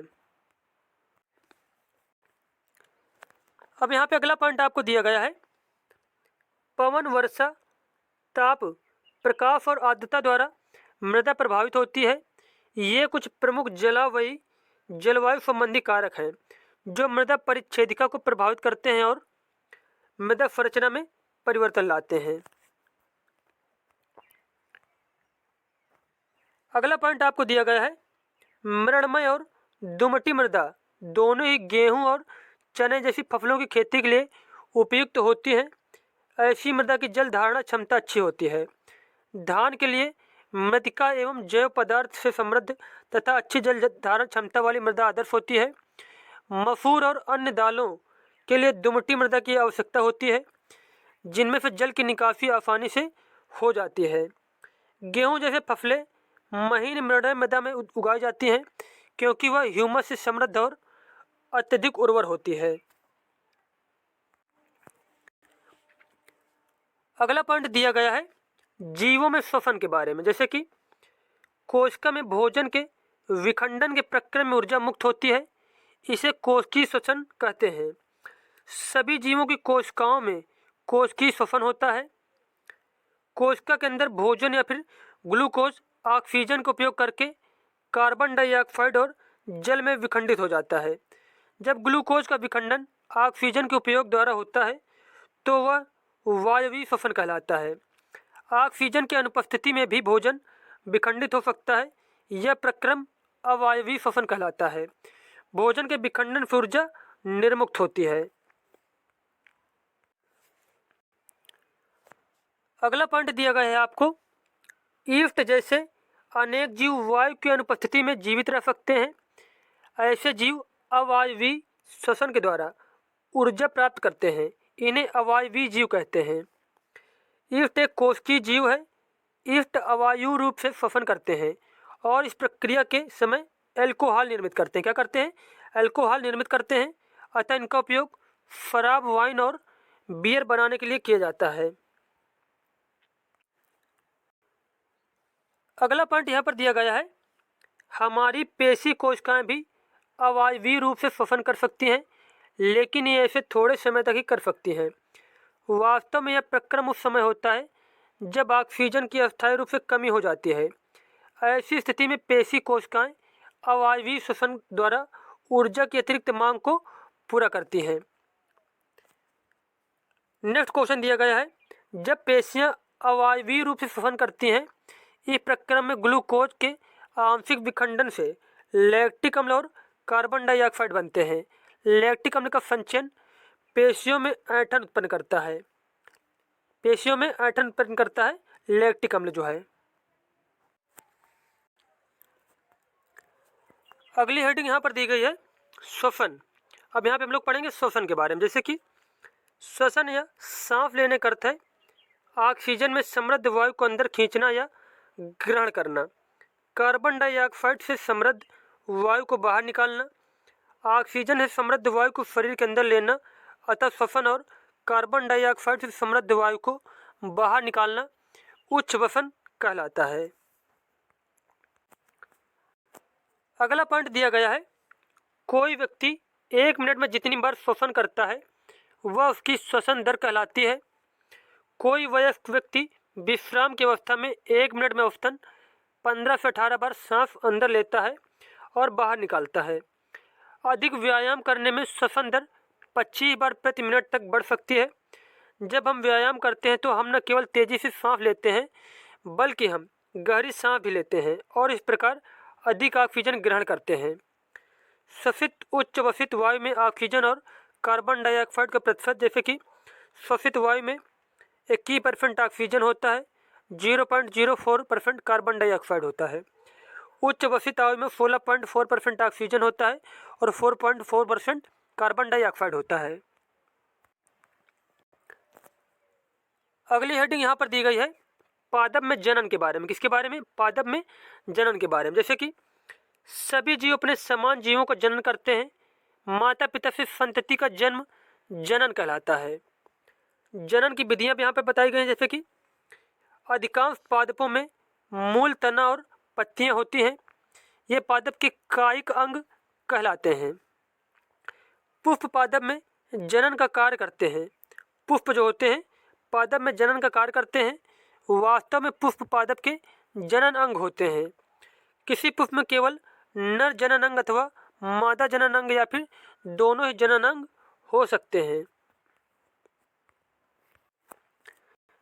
अगली हेडिंग यहाँ पर दी गई है अलैंगिक जनन के बारे में। जैसे कि अलैंगिक जनन में नए पादप बीजों अथवा बीजाणुओं के उपयोग के बिना ही उगाए जाते हैं।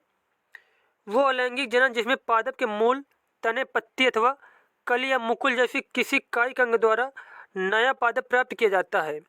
क्योंकि जनन पादप के कायिक भागों से होता है, इसे कायिक प्रवर्धन कहते हैं। क्या कहते हैं इसको? कायिक प्रवर्धन कहते हैं। अगला पॉइंट दिया गया है, कुछ पादपों की जड़ें मूल भी नए पादपों को जन्म दे सकती हैं। उदाहरण के लिए जैसे कि शकरकंद और डलिया या फिर डहेलिया। अगला पॉइंट दिया गया है आपको, कैक्टस जैसे पादप के वे भाग जो मुख्य पादप से अलग विलग्न हो जाते हैं, नए पादप को जन्म देते हैं। प्रत्येक विलग्न भाग नए पादप के रूप में वृद्धि कर सकता है। लैंगिक जन्म द्वारा उत्पन्न होने वाले पादप में माता पिता जनक दोनों के गुण होते हैं। लैंगिक जनन के परिणाम स्वरूप पादप बीज उत्पन्न करते हैं। लैंगिक जनन के परिणाम स्वरूप जो पादप होते क्या करते हैं, बीज उत्पन्न करते हैं।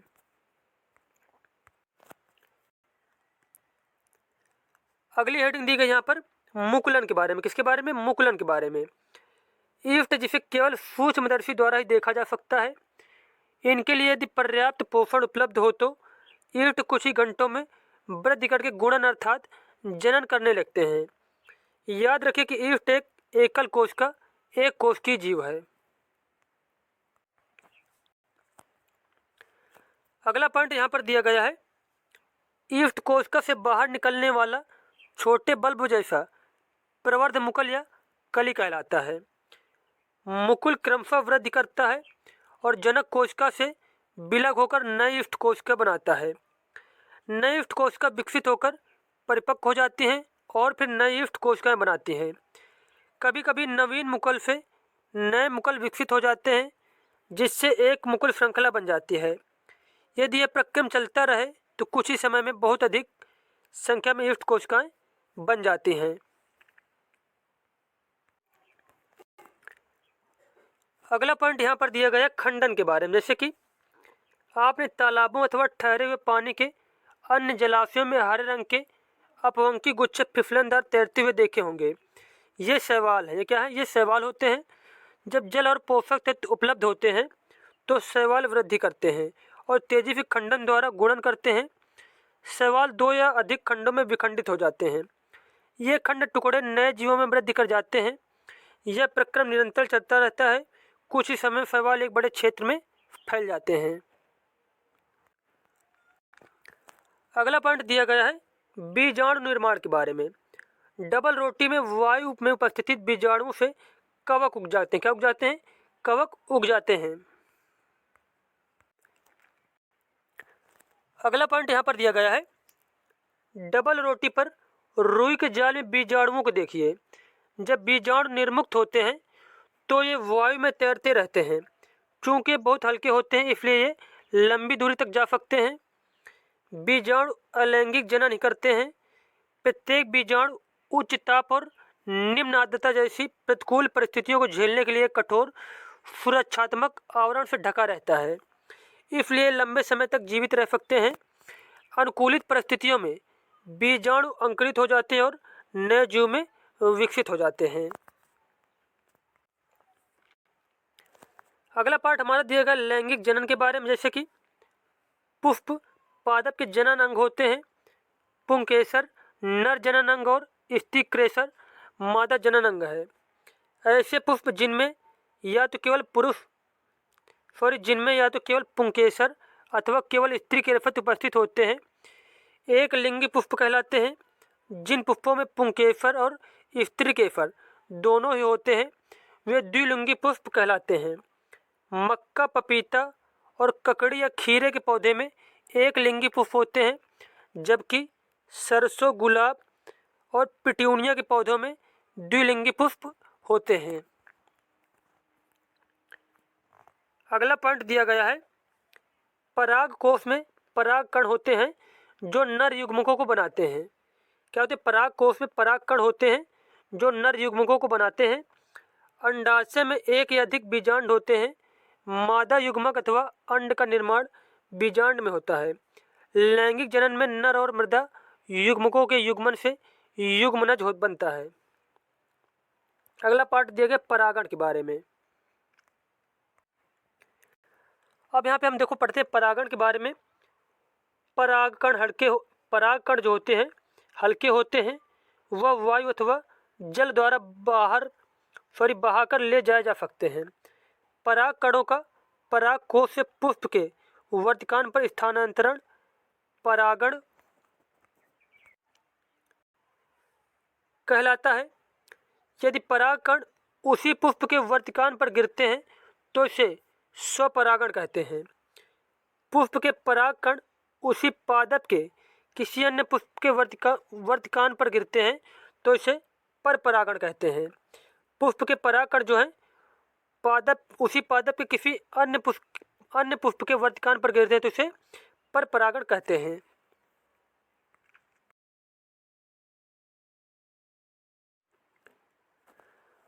Hello friends, welcome to my YouTube channel. आज हम लोग सीटेट में जो पूछी जाती है बायोलॉजी उसका पार्ट 3 कंप्लीट करेंगे और ये हमारा थर्ड पार्ट है। इसके पहले हम लोगों ने पार्ट 2 कंप्लीट कर लिए थे और इस वीडियो में हम लोग संपूर्ण बायोलॉजी खत्म करेंगे। और अगर आपको वीडियो अच्छा लगे तो चैनल को सब्सक्राइब करें, वीडियो को लाइक करें, कमेंट करें। और जिन लोगों ने पार्ट 1 और पार्ट 2 नहीं देखा तो उसकी प्लेलिस्ट मिल जाएगी, आपको जाके देख सकते हैं। चलिए देखते हैं हम लोग यहाँ पे अगला पॉइंट यहाँ पे दिया गया है निषेचन के बारे में। किसके बारे में? निषेचन के बारे में। और ये सारे वही पॉइंट हैं जो एनसीईआरटी के आधारित पुस्तक जो है 678 की उसी पर आधारित है ये सारे पॉइंट इसमें से। अब यहाँ देखो निषेचन के बारे में बताया गया है। नर तथा मादा युग्मकों के युग्मन संयोग द्वारा बनी कोशिका युग्मनज कहलाती है। युग्मनज बनाने के लिए नर और मादा युग्मों के युग्मन का प्रक्रम निषेचन कहलाता है। युग्मनज भ्रूण में विकसित होता है। उसके बाद अगला पॉइंट दिया गया है जनन प्रक्रम का पहला चरण शुक्राणु और अंडाणु का संलयन है। जब शुक्राणु अंडाणु के संपर्क में आते हैं तो इनसे एक शुक्राणु अंडाणु के साथ संलित हो जाता है। शुक्राणु और अंडाणु का यह संलयन निषेचन कहलाता है। अगला पॉइंट दिया गया है निषेचन के समय शुक्राणु और अंडाणु संलित होकर एक हो जाते हैं। निषेचन के परिणाम स्वरूप युग्मनज का निर्माण होता है। वह निषेचन जो मादा के शरीर के अंदर होता है आंतरिक निषेचन कहलाता है। मनुष्य, गाय, कुत्ते तथा मुर्गी इत्यादि अनेक जंतुओं में आंतरिक निषेचन होता है। नर एवं मादा युग्मक का संलयन मादा के शरीर के बाहर होता है, बाह्य निषेचन कहलाता है। यह मछली, स्टारफिश जैसे जलीय प्राणियों में होता है। अब अगर क्वेश्चन आपसे पूछ लिया जाए जैसे कि बाह्य निषेचन किन प्राणियों में होता है, उनमें से एक ऑप्शन मिलेगा मछली या फिर स्टारफिश जैसे, तो यहाँ पे ये मछली और स्टारफिश करेक्ट हो जाएगा। अगला पॉइंट दिया गया है फल और बीज का विकास के बारे में। निषेचन के पश्चात अंडाशय फल में विकसित हो जाता है जबकि पुष्प के अन्य भाग मुरझाकर गिर जाते हैं। परिपक्व हो जाने पर अंडाशय फल के रूप में विकसित हो जाता है। बीजांड से बीज विकसित होते हैं। बीज में एक भ्रूण होता है जो सुरक्षात्मक बीजावरण के अंदर रहता है। अगली हेडिंग दी गई यहाँ पर बीज प्रकीर्णन के बारे में। जैसे कि प्रकृति में एक ही प्रकार के पादप विभिन्न स्थानों पर उगे हुए पाए जाते हैं। ऐसा बीजों के विभिन्न स्थानों पर प्रकीर्णन के कारण होता है। उसके बाद अगली हेडिंग है जंतुओं में जनन के बारे में।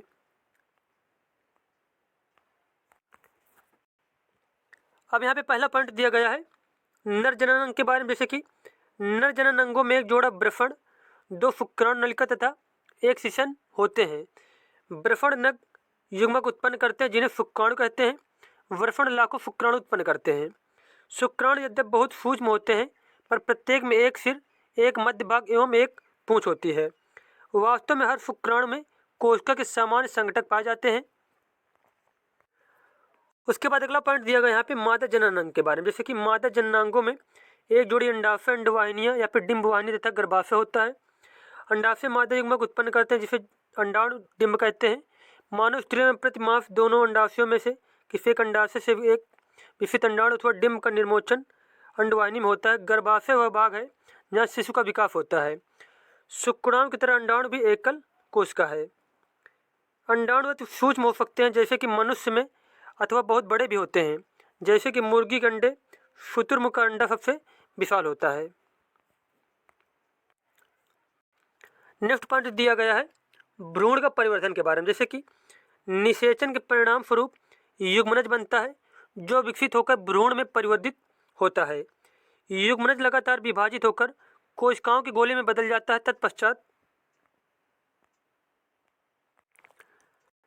तत्पश्चात कोशिकाएं समूहीकृत होने लगती हैं। क्या होने लगती हैं?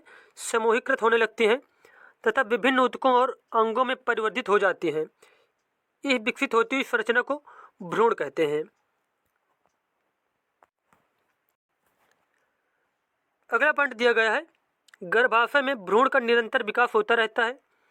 धीरे धीरे विभिन्न शारीरिक अंग जैसे कि हाथ, पैर, सिर, आंखें, कान इत्यादि विकसित हो जाते हैं। भ्रूण की वह अवस्था जिसमें सभी शारीरिक भागों की पहचान हो सके गर्भ कहलाता है। जब गर्भ का विकास पूरा हो जाता है तो माँ नवजात शिशु को जन्म देती है।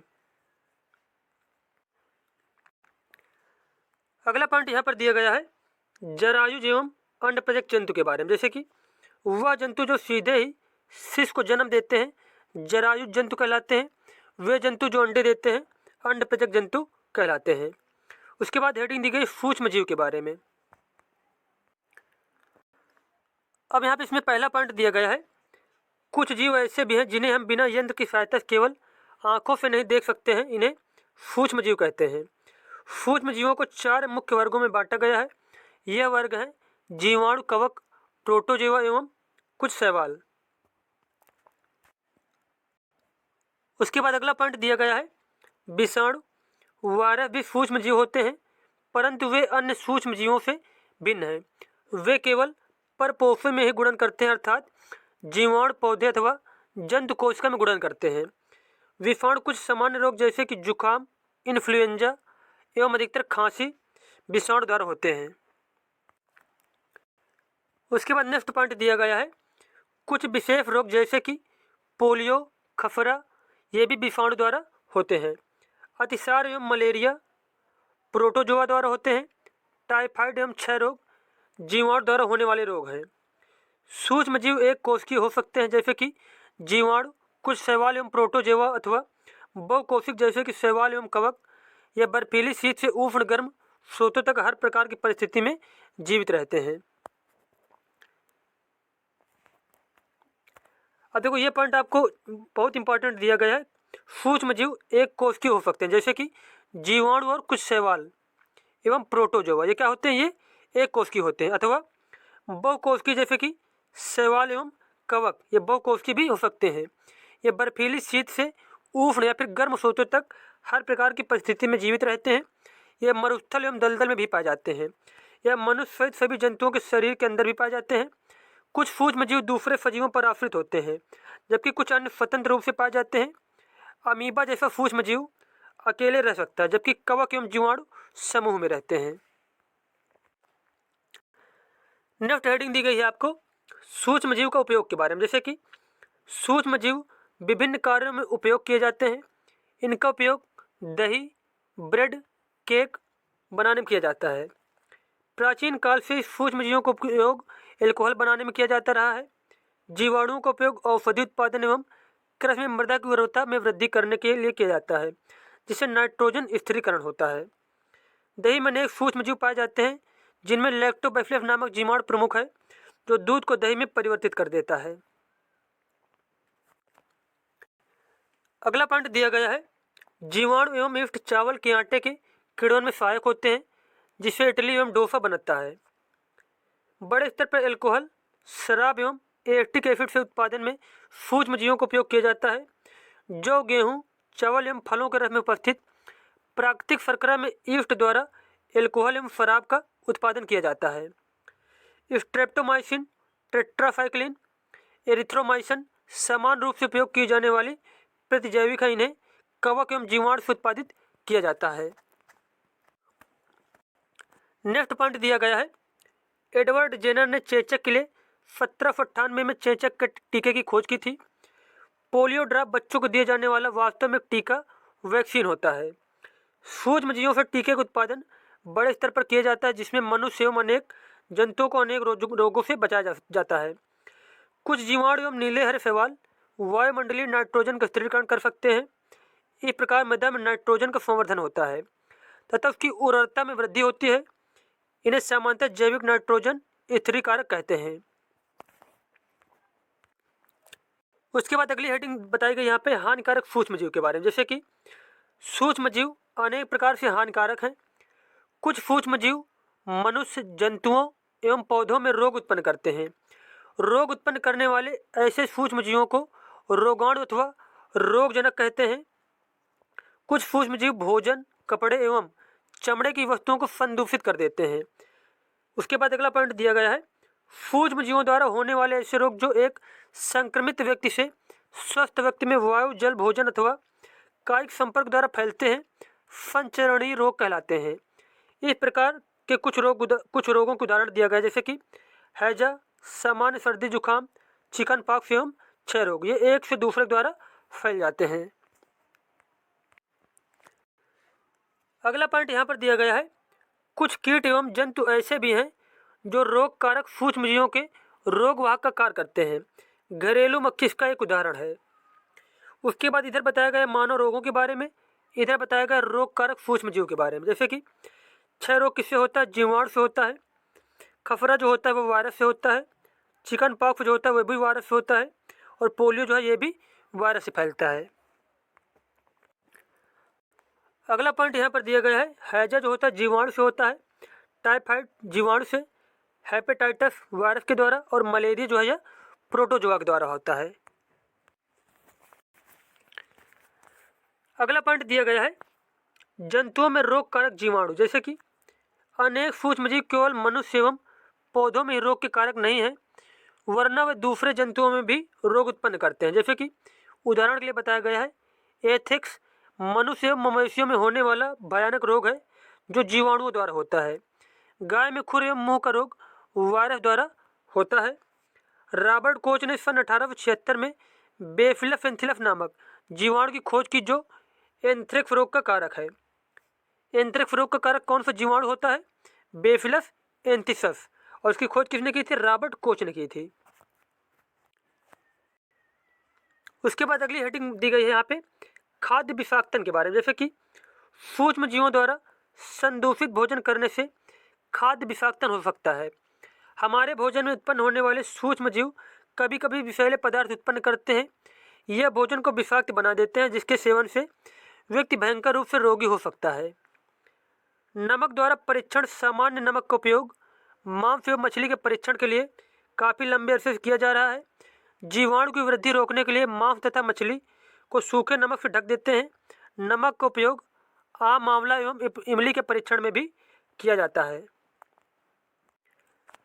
अगला पॉइंट यहाँ पर दिया गया है, नमक एवं खाद्य तेल का उपयोग सूक्ष्म जीवों की वृद्धि रोकने के लिए समान रूप से किया जाता है, अतः इन्हें परीक्षक कहते हैं। हम नमक व खाद्य अम्ल का प्रयोग अचार बनाने में करते हैं, जिससे सूक्ष्म जीवों की वृद्धि नहीं होती है। सोडियम बेंजोएट तथा सोडियम मेटाबाइसल्फाइड सामान्य परिरक्षक हैं। क्या है? सामान्य परिरक्षक हैं। उसके बाद बताया गया यहाँ पे कोशिका के बारे में। जैसे कि अंगों की संरचनात्मक मूलभूत इकाई जिसे कोशिका कहते हैं। कोशिकाओं की तुलना हम ईंटों से कर सकते हैं। जिस प्रकार विभिन्न ईंटों को जोड़कर भवन का निर्माण किया जा सकता है, उसी प्रकार विभिन्न कोशिकाएं एक दूसरे से जुड़कर प्रत्येक सजीव के शरीर का निर्माण करती हैं। अगला पॉइंट यहाँ पर बताया गया है, मुर्गी का अंडा एकल कोशिका है तथा आकार में बड़ा होने के कारण इसे नग्न आंखों से भी देखा जा सकता है। मनुष्य के शरीर में कई खराब कोशिकाएं पाई जाती हैं जो आकृति एवं साइज में भिन्न होती हैं। कोशिकाओं के विभिन्न समूह अनेक प्रकार के कार्य करते हैं। वह जीव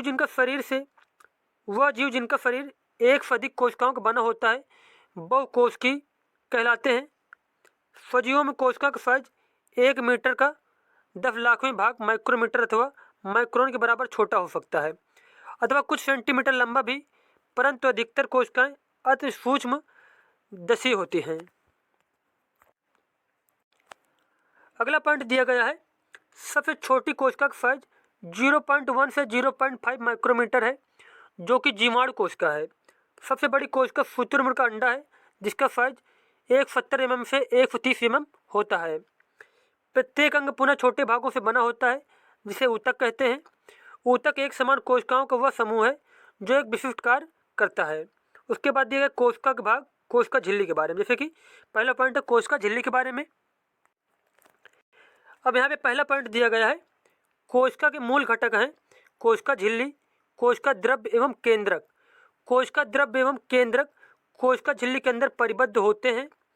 कोशिका झिल्ली एक कोशिका को दूसरी कोशिका एवं घेरे हुए माध्यम से अलग करती है। कोशिका झिल्ली जिसे प्लेज्मा झिल्ली भी कहते हैं।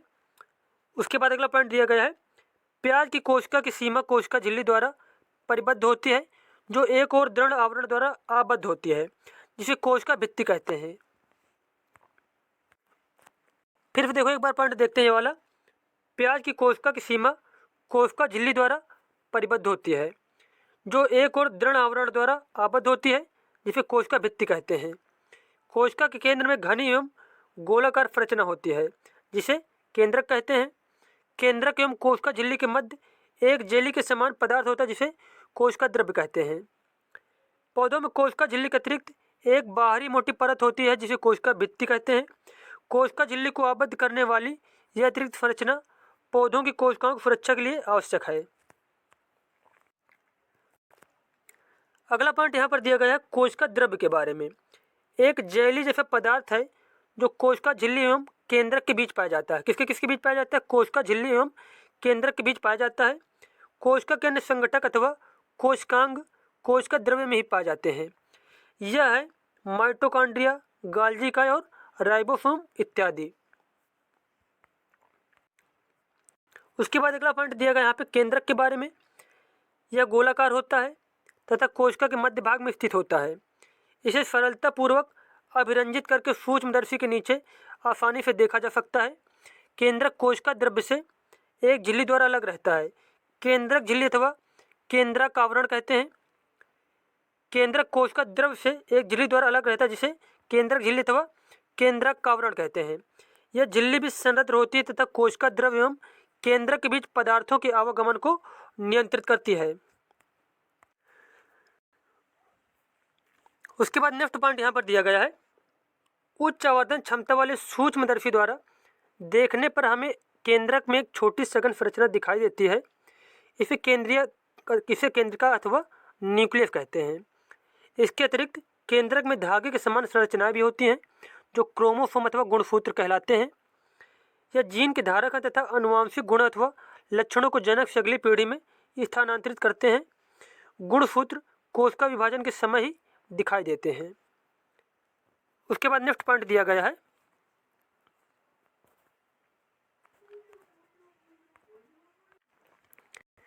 अगला पॉइंट यहाँ पर बताया गया है, जीन सजीव में अनुवांशिक की इकाई है।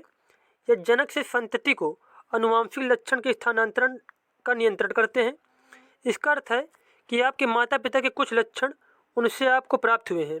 यदि आपके पिताजी की आंख भूरी है तो संभव है कि आपकी आंख भी भूरी है। यदि आपकी माताजी के घुंघराले बाल हैं तो हो सकता है आपके बाल भी घुंघराले हों। ऐसी कोशिकाएं जिनमें केंद्रक पदार्थ केंद्रक झिल्ली के बिना होता है प्रोकैरियोटिक कोशिका कहलाती हैं। इस प्रकार की कोशिका वाले जीव प्रोकैरियोट्स कहलाते हैं। जीवाणु और नीले हरे शैवाल इसके उदाहरण हैं। प्याज की झिल्ली एवं गाल की कोशिकाओं जैसी कोशिकाओं में झिल्लीयुक्त सुसंगठित केंद्रक पाया जाता है। वे यूकैरियोटिक कोशिका कहलाती हैं। ऐसी कोशिकाओं वाले जीव यूकैरियोट्स कहलाते हैं। उसके बाद अगला पॉइंट दिया गया है, ट्रांडेस्केंसिया। ट्रांडेस्केंसिया पत्ती की कोशिकाओं में आपने अनेक छोटी रंगीन संरचनाएं देखी होंगी। वे पत्ती की कोशिकाओं के कोशिका द्रव्य में छितरी रहती हैं। इन्हें प्लेस्टिस कहते हैं। यह विभिन्न रंगों के होते हैं। उनमें कुछ में हरा रंजक उपस्थित होता है, जिसे क्लोरोफिल कहते हैं। उसके बाद नेक्स्ट पॉइंट यहाँ पे दिया गया है, किशोरावस्था एवं यौनारंभ के बारे में। जैसे कि जीवन काल की वह अवधि जब शरीर में ऐसे परिवर्तन होते हैं जिसके परिणाम स्वरूप जनन परिपक्वता आती है, किशोरावस्था कहलाती है। किशोरावस्था लगभग 11 वर्ष की आयु से प्रारंभ होकर 18 अथवा 19 वर्ष की आयु तक रहती है। उसके बाद नेक्स्ट पॉइंट यहाँ पर दिया गया है, किशोरों को टीनेजर्स भी कहा जाता है। लड़कियों में यह अवस्था लड़कों की अपेक्षा 1 या 2 वर्ष पूर्व प्रारंभ हो जाती है। किशोरावस्था की अवधि व्यक्तियों में भिन्न भिन्न होती है। किशोरावस्था के दौरान मनुष्य के शरीर में अनेक परिवर्तन आते हैं। यह परिवर्तन यौनारंभ का संकेत है। इनमें से सबसे महत्वपूर्ण परिवर्तन है लड़कियों की जनन क्षमता का विकास। किशोरों जनन परिपक्वता के साथ ही यौनारंभ समाप्त हो जाता है। अगला पॉइंट यहाँ पर दिया गया है, किशोरावस्था में होने वाले परिवर्तन हार्मोन द्वारा नियंत्रित होते हैं। हार्मोन रासायनिक पदार्थ हैं। ये अंतःस्रावी ग्रंथियों अथवा अंतःस्रावी तंत्र द्वारा स्रावित होते हैं। यौनावरण के साथ ही वसन पौरुष हार्मोन अथवा टेस्टोस्टेरोन का स्रावन प्रारंभ कर देता है। स्रावी ग्रंथियां हार्मोन रुधिर प्रवाह में स्रावित करती हैं, जिससे वह शरीर के विशिष्ट भाग अथवा लक्ष्य स्थल तक पहुंच सके। लक्ष्य स्थल हार्मोन के प्रति अनुक्रिया करता है। अगला पॉइंट यहाँ पर दिया गया है, जब किशोरों के ब्रफणतः अंडाशय युग्मक उत्पादित करने लगते हैं तब वे जनन के योग्य हो जाते हैं। युग्मक की परिपक्वता एवं उत्पादन की क्षमता पुरुषों में स्त्रियों की अपेक्षा अधिक अवधि तक रहती है। ऋतुस्राव लगभग 28 से 30 दिन में एक बार होता है। पहला ऋतुस्राव यौनावरण में हो जाता है, जिसे रजोदर्पण कहते हैं। लगभग 45 से 50 वर्ष की उम्र तक ये होता है। आयु में ऋतुस्राव होना रुक जाता है। ऋतुस्राव को रुक जाने को रजो निवृत्त कहते हैं। और यहाँ पे बताया कि जो 45 से 50 वर्ष की उम्र में क्या ये रुक जाता है, जिसे रजो निवृत्त कहते हैं। उसके बाद अगला पॉइंट दिया गया यहाँ पे लिंग निर्धारण के बारे में, जैसे कि निषेचित अंडाणु अथवा युग्मनज में जन्म लिंग निर्धारण की विधि लेने वाले शिशु के लिंग निर्धारण का संदेश होता है। यह संदेश निषेचित अंडाणु में धागे की संरचना अर्थात गुणसूत्रों में निहित होता है। उसके बाद अगला पॉइंट दिया गया है, सभी मनुष्यों की कोशिकाओं के केंद्रक में 23 जोड़े गुणसूत्र पाए जाते हैं। इनमें से 2 गुणसूत्र एक जोड़ी लिंग सूत्र हैं, जिन्हें एक्स एवं वाई कहते हैं। स्त्री में 2 एक्स गुणसूत्र होते हैं, जबकि पुरुषों में एक एक्स तथा एक वाई गुणसूत्र होता है। जब एक गुणसूत्र वाला शुक्राणु अंडाणु को निषेचित करता है तो युग्मनज में 2 एक्स गुणसूत्र होंगे तथा वह मादा शिशु में विकसित होगा। और यदि अंडाणु को निषेचित करने वाले शुक्राणु में वाई गुणसूत्र है तो युग्मनज नर शिशु में विकसित होगा। तो यहाँ पे जितने भी पॉइंट दिए गए थे बायोलॉजी में वो कंप्लीट हो गए। मिलते हैं नेक्स्ट वीडियो में। धन्यवाद।